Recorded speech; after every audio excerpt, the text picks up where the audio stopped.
ముమ్మాటికి ఆ మాట కానీ నువ్వు మంచి కసక్కుంటావే. ఓయ్ ఒక హగ్ ఇవ్వచ్చు కదా. రా ఇస్తా.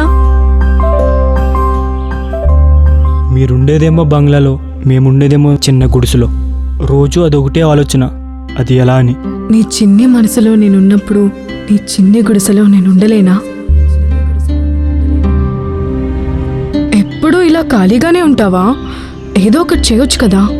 మీ గుడిసెలో ఉండలేనని ప్రేమిస్తున్నట్టు నటనెందుకు? అరే అది కాదురా. మీరెవరో నాకు తెలీదు. నేను మిమ్మల్ని ప్రేమించలేదు. ప్లీజ్ వెళ్ళిపోండి. ప్రేమ అనేది 2 అక్షరాలతో మొదలై 4 కాలాల పాటు 5 అక్షరాల ఆనందాన్ని ఇస్తుందనుకుంటే 3 అక్షరాల మోసాన్ని మిగిల్చింది. ఇది ఎప్పుడు ఎందుకు ఎలా మొదలవుతుందో ఎవరికీ తెలీదు.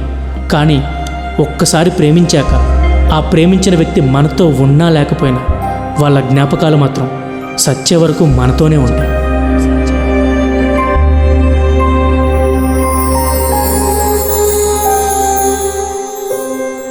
వీడు రోజుకి 3-4 అమ్మాయిలతో తిరుగుతాడురా.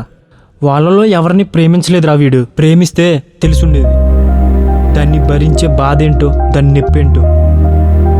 ప్రేమించిన వాళ్ళని అడగండిరా, దాన్ని నొప్పిని భరించడం ఎంత కష్టమో. వాళ్ళ ఇంట్లో ఎవరు లేరంటే. సర్లే వెళ్తే వెళ్ళు, కానీ ప్రొటెక్షన్ తీసుకుని వెళ్ళు.